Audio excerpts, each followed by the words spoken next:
Hello, Brooklyn! Good morning, and welcome to Barclays Center for the 2013 Partnership Marketing Summit. Before we get started, let's take a moment to reflect on all that we've accomplished since Barclays Center opened its doors on September 28, 2012.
Absolutely incredible.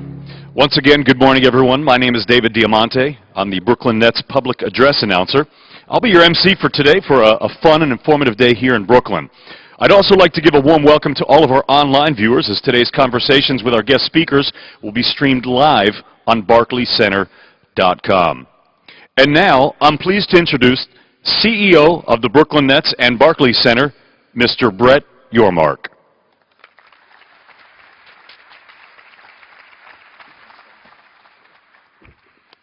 Good morning, and welcome to the Brooklyn Nets and Barclays Center Partnership Summit. Since the opening of Barclays Center in September, we've had many successes, thanks in large part to all of your support.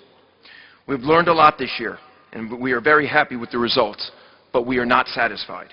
We are embarking on a new challenge. What's next? Today, you'll hear about our exciting plans for the upcoming year and how we are focused on creating more value for our partners than ever before. On the team side, the Brooklyn Nets have demonstrated an unprecedented year in growth. The Nets are quickly becoming a lifestyle brand, and we continue to strive toward turning casual fans into avid fans. The team currently ranks number 4 in merchandise sales in the NBA and has moved from dead last in the league to top 5 in gross ticket sales. The digital space continues to be an area of growth. Over the past year, Nets Facebook likes have increased by 385%, and Twitter followers have jumped 189%. Yes Network ratings increased 125% this year and showed unparalleled year-over-year growth. This past season, we launched Nets Spanish Radio as we continue to find ways to reach our diverse audience. Last month, we opened the second location of Net Shop by Adidas, located near the boardwalk on Coney Island. This further expands our brand and continues our goal of marrying sports and lifestyle. Net Shop by Adidas is also an opportunity to help revive the Coney Island community and economy. This is just one of our many community endeavors, as we've supported over 2,000 community organizations this year. The breadth of the Brooklyn Nets brand will continue to grow in the upcoming season with a new radio deal that we're currently finalizing. This deal will include better prioritization for Nets games on a major station, more year-round Nets programming with our players and coaches, and additional promotional elements. The deal will also stretch beyond the Brooklyn Nets to include Barclays Center events. Other team topics we'll cover today are the Brooklyn Nets loyalty program, our business-to-business platform, and activation opportunities surrounding Premier Week of the Brooklyn Nets 2013-14 campaign. Like the team, the arena had an unprecedented inaugural year. As you saw in the video, Barclays Center has welcomed over 1.8 million guests for 161 events since opening its doors in September. Barclays Center was recently awarded Sports Business Journal's Facility of the Year, Pollstar's Best New Major Concert Venue, Brooklyn Chamber of Commerce Brooklyn Building Award for Economic Development, and Architizer's Building of the Year. Barclays Center is setting the standard with its Brooklyn Taste food offerings and customer service, which is fueled by the Disney Institute. Our venue's technology has received rave reviews. The Barclays Center app launched with its first-of-a-kind live video streaming technology, featuring various Nets game camera angles and replays. We have launched 5 programming franchises for Barclays Center, creating an identity for each platform. The Brooklyn Show franchise has featured legendary acts such as Jay-Z, Barbra Streisand, the Rolling Stones, and Paul McCartney. A-list artists have voted yes all year long and will continue to. With Brooklyn Boxing, we have witnessed a renaissance of boxing in the borough, and the sport continues to flourish with each fight we host. And in just one season, the Barclays Center has become a must-play for top college basketball teams. We hosted 34 college basketball games this season, with an attendance exceeding over 100,000. Brooklyn Family has included the Ringling Brothers and Barnum Bailey Circus, which played to full crowds for 23 shows in just 12 days. Our 5 franchises afford the opportunity for brands to reach many diverse audiences. We will continue to bring the best form of entertainment to Barclays Center. Star-studded musical acts are not just a one-year special. We are in the process of forming a partnership to make Barclays Center the Nashville of the East, with the biggest names in country music performing here in Brooklyn. Just a few of the marquee names scheduled to play Barclays Center in the upcoming months include Bruno Mars, Beyonce, Michael Bublé, and Pink. And as most of you know, hockey is also on its way to Barclays Center, and we will soon be the home for the New York Islanders. On September 21, the Islanders will play the New Jersey Devils in what will be the first hockey game ever played at the Barclays Center. We've already begun integrating the Islanders into our business, and you will hear more about that today. You will also hear from our marketing department about loyalty programs for fans and sponsors, and about our new streaming capabilities. Our strong technology portfolio will continue to expand with streaming, allowing our venue to share its diverse lineup of world-class sports, concerts, and entertainment events with a global audience. As we continue to talk about additional ways to extend the voice of your brand or business, our partnership team will talk about the milestone moments for activation, which are Barclays Center's 1-year anniversary, New Year's Eve, and Super Bowl week. You'll also hear today about new opportunities, including Brooklyn Outdoor. Barclays Center is providing partners the ability to grow and engage their customers 365 days a year. We have a great lineup today of special guests that will help spark the conversation. I want to thank Nets General Manager Billy King, new Nets head coach Jason Kidd, who is also with us, MLB executive and former baseball manager and player Joe Torre, NHL Hall of Famer and Islanders executive Mr. Mike Bossy, and Yes Network announcer Ein Eagle for being here today. I also want to thank the incredible staff at Barclays Center and the Brooklyn Nets for putting on today's Partnership Summit. This has been an amazing year for our organization, and we are looking forward to continued growth and improvement in year 2. Thank you very much.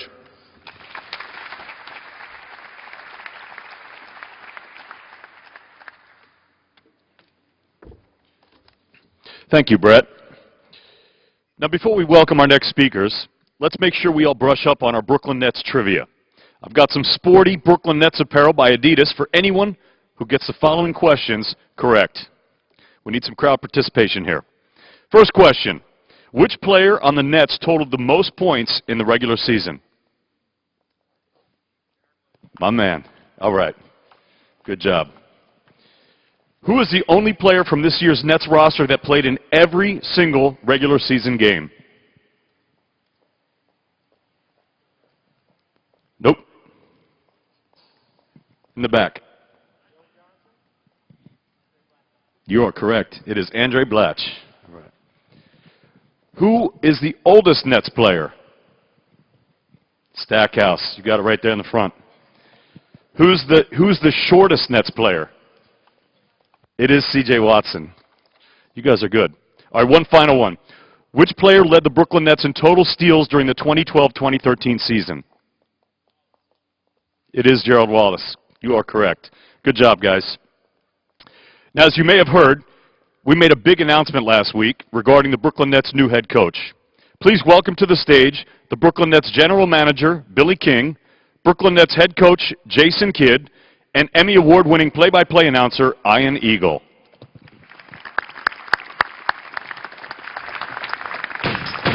Hello, Brooklyn. Brooklyn Nets basketball. It's officially underway. There's a terrific buzz in this building. Brooklyn is on the board. Brook Lopez in attack mode. Darren Williams is smoking hot. Wow. Picks up Pierce and hits. Razzle dazzle. Wallace sees a lane. He soars in for the jam. Watson, oh, what a feed. Wallace with a jam. Oh, the foreign facial. 4 seconds left. Double overtime. Nets looking for the win. That was real, and that was spectacular. Nice pass. Watson behind the back. This is the moment. And throwing it down. Humphries on a rack attack. Johnson the fake out of the pocket. He's just bigger than everybody else. Darren Williams has made more threes in a half than any other player in NBA history. Johnson, the jumper, bottom. Joe Johnson missed it once again. What a fake and explosion. A time machine move. Evans comes flying in. Evans fighting for the board. That's a man jam and a poster against his twin. For three, yes! Tied at 105. Johnson the leader. Yes! He does it again. So we put our hands up like the ceiling can hold us. Like the ceiling can hold us.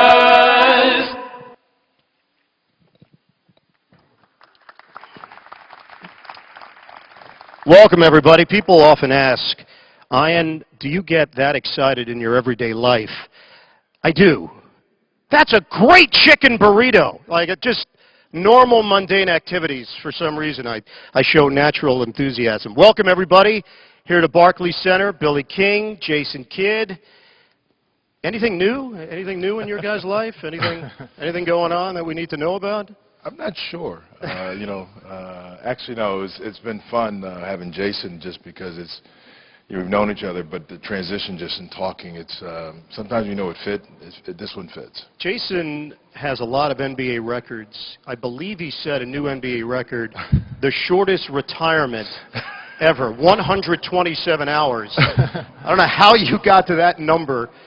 For you, this all happened very quickly. It's been a whirlwind. Have you been able to catch your breath and just process everything as you now get ready for the next stage of your life and of your career? Well, it did happen quickly. My retirement was very short. But I'm excited to have this opportunity to be the head coach of the Brooklyn Nets because this is something that I know, and that's basketball. So I'm going to work extremely hard at it. I've been a sponge, and I haven't had any time to really rest. No. And so I'm putting the staff together, and I've leaned on Billy a lot. You know, we've been talking a lot, and so you know, we're trying to do everything the right way. It's a unique set of circumstances. And one thing, I don't think Jason missed a pay cycle. That's our goal in life. Everybody's goal in life. Very true. Good point. Yeah. Very good point. Unique set of circumstances in that, Billy, you have an open coaching slot. There are a number of candidates out there. You did not act right away. You made it very clear initially that this was going to take some time. You wanted to go through the process. In the back of your mind, did you ever think the former Net, the greatest player in franchise history, could be available, this could be a fit, or did this just play out with Jason retiring and then the wheels happened to go into motion very quickly after that? Well, the first call we made was to Phil Jackson. With 11 rings, I wanted to gauge his interest, and there was a short conversation. He said he was done, didn't want to do the traveling anymore, didn't feel he could gear himself up for it. Then after that, we started just to gather information, and we made a decision internally with ownership that we were going to come to grips with who we wanted as a coach, the type of coach we wanted. So we were doing a lot of background and talking to different people and gathering information, because when you're the general manager, you're always looking for potential coaches, because that's your job. You evaluate people as their assistant coaches on the bench. And then I always look at players, and I was fortunate to be around Jason in the Olympics, like Mark Jackson, who I coached in. So you look at players, these guys will be very good coaches. And so when the idea came to me, was brought to me by his agent, and even ownership said you should talk to him, I was resistant because I didn't know if the timing going right from player into coach would be beneficial.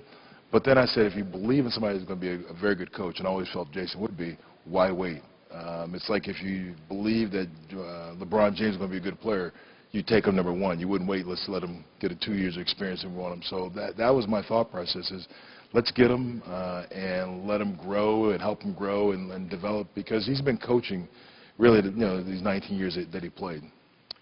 Jason, how close were you to coming back to playing? When push came to shove, I know you sat down with your family, you sat down, had a heart-to-heart with your agent, and probably looked in the mirror and said, do I want to physically go through everything I know that it's going to take to come back and play another year? Just give us a percentage, how close you were to coming back and playing. I was done. All right, that's a good percentage. That's 100%. I was 100%. Yeah, it was when I made the decision not to play. The door was closed. I wasn't gonna, just go with the tug of war, syndrome of, am I going to play? Am I not going to play? When I made the decision that I was done, I was retired. I was looking forward to maybe working on my handicap in golf. Which is what right now? Just so we know. It's a 6, but it's going to go up. Yeah, it's 6 with a bullet going to double figures in a heartbeat. But so when I retired, that was the plan. And so when Jeff asked, he said, "You can play all the golf in the world. You're going to call me and say, can you find me a job?" So this is your agent, Jeff Schwartz. Yes. Yeah, so right. I told him, maybe you should look and see if there's something that I can do right away. And this came about. And there were other opportunities, opportunities in broadcasting, opportunities possibly in management as well.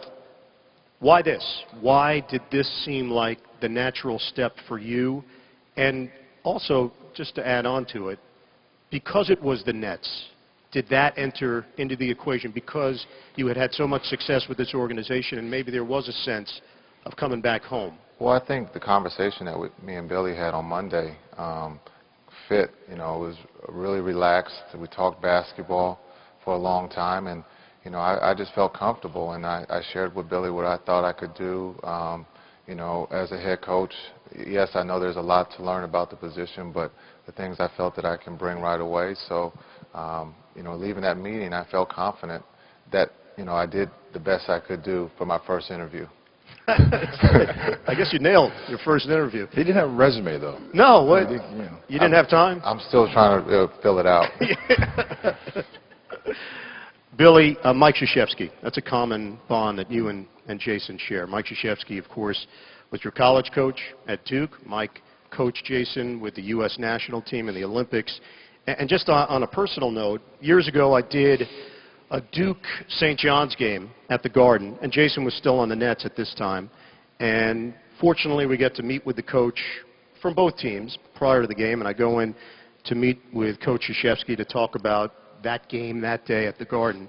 And the first thing he says to me before we even start talking about Duke, he says, "How's Jason doing? Have you seen him?" I said, "Oh, yeah, no, I saw him 2 nights ago." He goes, "Make sure you say hello. Boy, what a leader he is." And I'm thinking, are we in high school? Like, Mike needs me to say hello to Jason. But it shows you what Mike is all about. Mike is always thinking. Mike has that keen sense of how to manage, how to handle different personalities. And he had obviously nothing but praise for the way that you handled yourself. Talk a little bit about that bond, what Mike Krzyzewski has meant to you, and then we'll flip it over to Jason with the same question. I mean, I was fortunate to play for him, obviously. And when I was committed to Duke, he did such a good job recruiting. I didn't realize he had just had back-to-back 11 and 17 seasons at Duke, his second and third seasons there. But I committed to Duke because of him, believed in him. And, you know, I was part of his first Final Four team. So anytime I've left Duke and making a decision, a career decision or a major decision, I always talk to him and just bounce ideas off him and get his advice. So I did call him and start talking about Jason, and talked about Brian Shaw, who was the other candidate it came down to. And we talked a lot about Jason and playing for Coach K. And I think he said, first thing he said to Jason, I think Jason, "Coach, what do you want me to do?" At the Olympics, he said, "Just be yourself. Just go off instincts, and if I got to rein you in, I will. But you be yourself, and I'll figure out how to coach you rather than you mold yourself to me." And so that's one thing he said. If you hire Jason Kidd as a coach, don't bog him down with all the minutia of being a coach right away. Let his instincts take over. Don't put him in a box, you know, this coach's box where he's got to do things. He says, get him a good staff, and they can help plan and a lot of the practice plan with Jason's input, but don't put him in a box and take away his great instincts. And but he believed in Jason, thought he'd be a great coach. And, you know, it's amazing when I made the decision, Rick Carlisle called me right away. It was like that night. I said, you know, and so he said, you know, I've talked to Jason. I think it'll be great. Here's some ideas what you should do. And you start getting input from different people that are coaches in the profession, and everyone said they believed that this was, you know, you made a great decision. How about for you, Jason, your experiences with Coach K? Well, the first experience with Coach K, you know, is the first thing, like Billy said, you believe in him. When he's talking to you, you're like, hey, I want to do whatever you say, you know, whatever you need me to do, I'm here to do. And he kind of said, hey, you just be yourself, and I'll figure it out from there. And, you know, I think it's big that he's coming back for Team USA because he's just that type of person and coach that guys are going to play for him. And so the experience was great, and you know, I guess winning the gold medal, he's going to say nice things. Yeah, that kind of helps. Billy mentioned Rick Carlisle, and you spent time with Rick as your head coach in Dallas, won an NBA championship with Rick. Rick's a former Net, by the way, and coached under Chuck Daly, so there are a lot of different connections. Tell us about Rick's influence on you, and I know he's one of the guys that you mentioned when people asked you, you're going to take a little bit from each coach. Carlisle's name came up rather quickly in that conversation. Yeah, Carlisle's right there at the top. If one of the best coaches I've played for. He's a great individual. He's structured. He's very organized. He understands the player. And during that championship run, we all grew together. You know, as a player, sometimes players think they know more than the coach, and so he kind of let us take lead of the offense and ideas. He didn't use them all the time, but he used them, you know, to keep us interested, to make us feel like we were doing something right. And so he's a big influence on, hopefully, me having success coaching. Is that a philosophy that you can see yourself adopting as a head coach? Yeah, you know, you have to listen to the player. You don't always have to use what the player says, but you know, you can kind of pick spots when to use. If Darren tells me he wants to run a play, you know, I can pick a spot to make him, you know, look good. But at the end of the day, he's going to make everybody look good. Billy, let's talk about the direction of this team. 49 wins last year, huge improvement from the year before. You overhauled the roster, major transition for the organization, going to Brooklyn, which just turned out to be a home run. 7-game series in the opening round, losing here at Barclays Center in Game 7 to the Chicago Bulls. Well, we got to go through the full story, as you know. You look back on it now. The 49 wins, the first-round playoff appearance. Where can the team get better? Where do you see your job becoming more challenging as you try to build this team up? Well, as Jason and I first talked, we want to overhaul the whole roster. We want to change it completely. Really? No, I'm just What we can do this year? No, I think, it was a good year to win 49 games from where we came from. It was good to get in the playoffs. It was good to have a Game 7 experience. If we could have won that Game 7, I think it'd have been better. But I think Brook Lopez needed to have playoff experience. I think players don't realize how hard it is, how intense it is, until they get in the playoffs. And I think, Darren had been, and we had some guys, but Brook, I think, for all, needed to get the playoff experience. And now, I think, going into this season, we have a core that we're going to bring back, and we've got to add some pieces to it. But I think the key thing is consistency. I know now, having Jason as a coach, we're going to build a culture that we can go long. I mean, if you look at Miami, they've been together. Indiana, Chicago, a lot of these teams, they've been together. San Antonio, that core has been together. So we've got to now build with Jason as our coach, build with his staff, keep our core players together, and just build a tradition, a culture how we want to win. Looking at Coach Torrier, Manager Torrier, that's what they did to the Yankees. They had an expectation level of how they wanted to play every time they played. And something that Coach K always said when he was at Duke is that people expect Duke, so give them Duke every game. And I think that's where we've got to get to the point where people expect the Nets to play hard, expect the Nets to do certain things, and when they do, then you've got to do it every night. Because when you do it every night, you're going to become a champion. I think when you look back on the season as well, the Nets beat the teams they were supposed to beat. Yeah. And then that next step as an organization comes. As you're trying to step up in weight class, can you beat the elite teams and then be considered among the elite? Yeah. And for you, Jason, now, looking at this roster, looking at this team, you've played on winners, you've played on championship teams. What do you think that next step is? You're a guy that came in here, changed the culture as a player back in 2001. Immediately, I remember the first game of the season, and everyone looked around like, whoa, is this how it's going to be? They're going to run up and down the floor?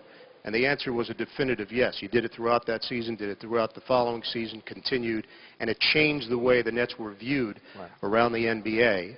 Is that something you'd like to work into the plan here, getting out on the open floor, getting some easy baskets, and maybe changing the approach? Well, I would, that's, sitting right now, that's the goal, is to get out and get easy baskets, because it takes the pressure off of your defense. When you look at the roster, you got guys who can get out and run, and if you're getting layups, that definitely takes pressure off your defense, but it also takes pressure off your offense. And so, you look at the elite teams, San Antonio, Miami, they all get easy baskets. And so that's something that we're going to address as a team, is, getting out and running. You have a unique perspective, having prepared to play the guys that you're now going to be coaching and coaching against. Give us a scouting report. Darren Williams, you've seen him from the very beginning. He's come out and said he idolized you growing up in Dallas. You were a member of the Mavericks. As you prepare to take on Darren Williams as a player, now you're coaching him. What's the scouting report on Darren Williams? Well, I think he's one of the top point guards in the league, and so for me, it was like, I just hope he has an off day, and that he's still thinking about the shoes he bought when he was a kid. Would you remind players that, by the way? Like, no, I wouldn't. You bought my shoes. No, I wouldn't remind them, but I would say, I'm a little bit older, so could you just slow down? Yeah. Did that work? Politely. Ever? No. No.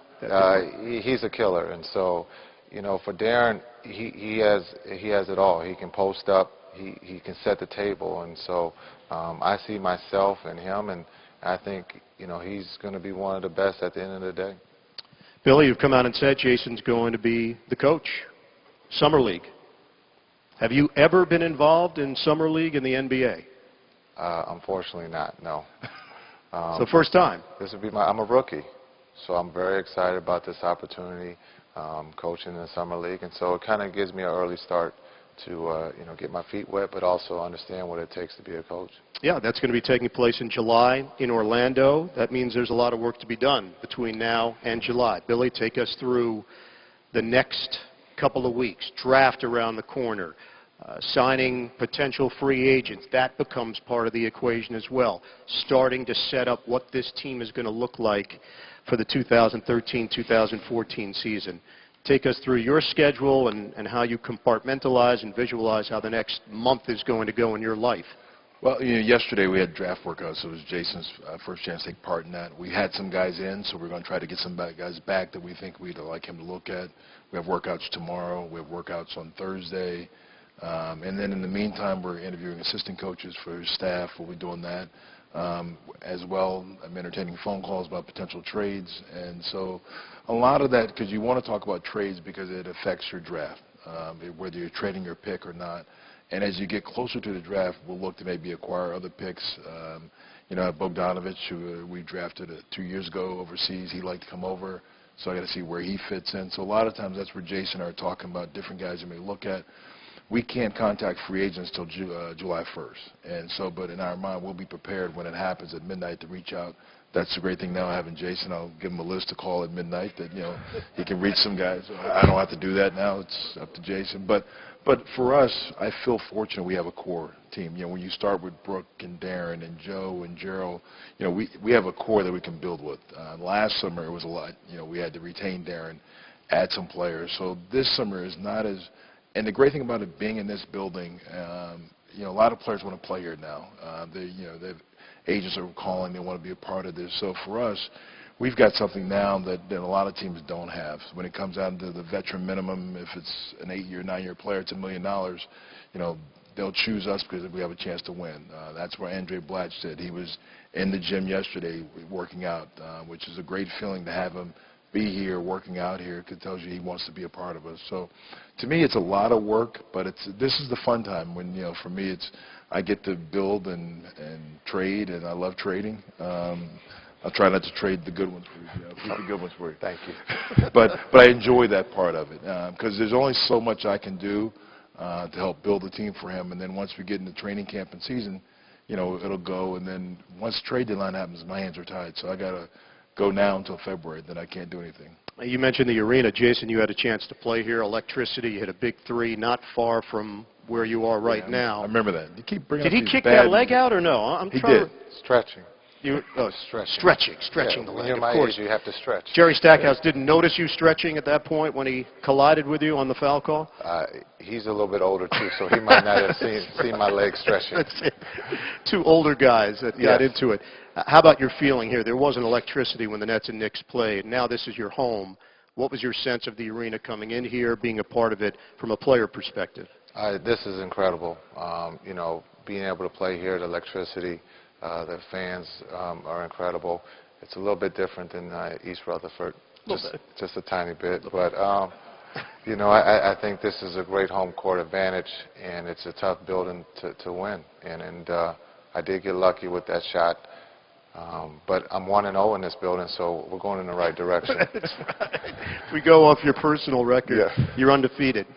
We're going to open it up to our audience right now. If there are any questions out there for Billy, for Jason, we'd love to hear from you.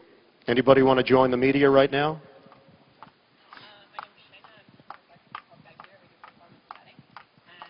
We have a mic coming to you, Shayna, right here. Thanks. Hi, my name's Shayna. I'm with a company called Bedgear. We do performance betting, and we're proud sponsors of the Nets. And welcome, Jason. And I just wanted to hear from you who you look up to as a coach and what you think the #1 success factor is in leading a team. Well, in my field, when you talk about basketball, you kind of, I don't want to say a long list, but you look at San Antonio and what Pop has done. When you talk about the foundation and the run that they've had for 16 years or 17 years with Duncan, and so he's a great role model. You look at Spoelstra, what he's done in Miami with all the high expectations. Rick Carlisle, I mentioned earlier, I played for, we won a championship with. So those are just a few of the coaches I look up to, right now. But the list will grow. I'm going to talk to Larry Bird about his experience as a coach. His first year, his first couple of years, and what he saw. I've talked to Mark Jackson over the weekend. So, like he says, I have a list of phone calls. I've been calling everybody who's had the head coaching, experience, good and bad, just to try to understand what it takes to be successful. Any other questions? Jason Kidd, Billy King. I have a question in the front row here.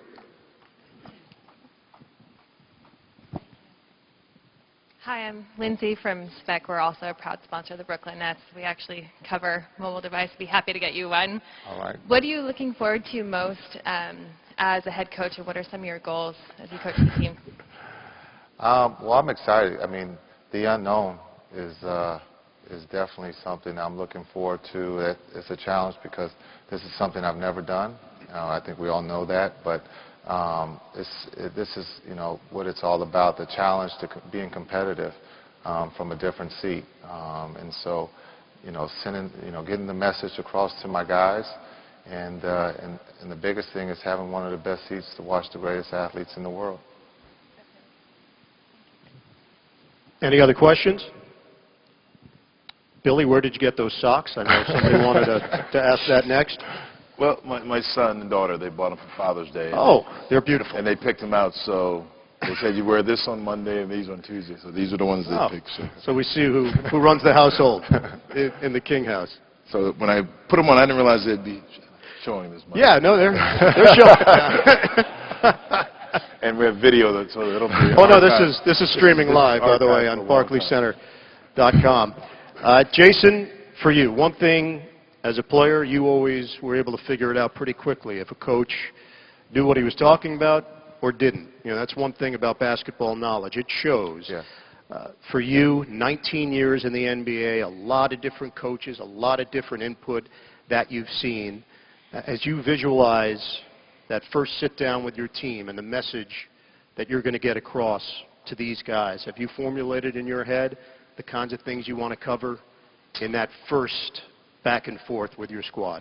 I have. I've kind of thought about it, but it changes every day because there's always something new I'm learning. And so, if it was today, we would definitely talk about defense and rebounding. That would be in playing hard. And so those would be the things that I would, attack early. Everybody wants to talk about offense because that's what everybody sees. But, we would talk about defense and playing hard and playing for each other and understanding that that's what it takes to be successful in this league. And Billy, as we wrap things up, we move ahead now to the NBA draft and Summer League and everything that's unfolding over the next couple of months. You feel comfortable with where you are, where this team is, with all of the opportunities that are out there? You've got your head coach, you're building your coaching staff.